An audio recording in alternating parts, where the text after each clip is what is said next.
चर्चा करते हैं जन्म कुंडली में एकावली योग किस प्रकार से बनता है। आपके किसी भी लगन की कुंडली हो, किसी भी भाव से लेकर के 7 अलग अलग भावों में अलग अलग ग्रह बैठे होने चाहिए। जैसे कि मैंने बैठा रखा है शुक्र को पहले स्थान में, दूसरे में सूर्य, तीसरे में बुध, चौथे में गुरु, पांचवें में मंगल, छठे में शनि, सातवें में चंद्रमा।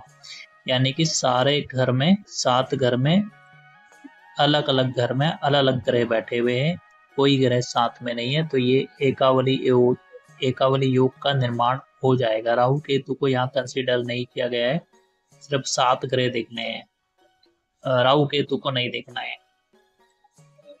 और राहु केतु तो होंगे ही होंगे किसी न किसी ग्रह के साथ में, लेकिन उसको कंसिडर नहीं करना है। बस इसी 7 ग्रहों को देखना है आपको, अलग अलग भाव में होने चाहिए। जिसकी कुंडली में ये योग होता है एकावली, तो वो अपने जीवन में जरूर सुख समृद्धि हासिल करेगा और धनाढ्य बनता है, अच्छा धनवान बनता है।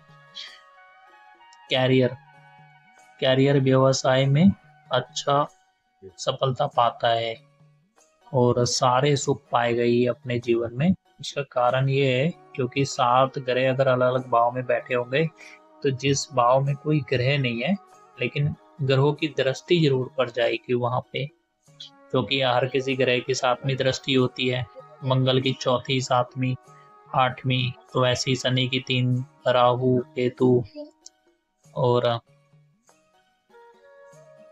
गुरु की 5, 7, 9वीं दृष्टि होती है। तो दृष्टियों से ये भाव एक्टिवेट हो जाएंगे और कुछ ग्रह जो है कि 2 भाव के मालिक होते हैं। तो पहला, जैसे उदाहरण के लिए शुक्र यहाँ बैठा हुआ है तो ये अपनी दूसरी राशि को भी मजबूत करेगा। वैसा हर ग्रह के केस में नहीं होगा, लेकिन कहने का मतलब है कि अलग अलग बैठे होंगे तो ये भाव जो खाली है ये भी किसी न किसी की दृष्टि से जरूर एक्टिवेट हो जाएंगे। इसलिए ये कुंडली को मजबूत बनाता है और सफल कुंडली हो जाती है इस तरीके से। तो दोस्तों, ये था एकावली योग कुंडली में किस प्रकार से बनता है।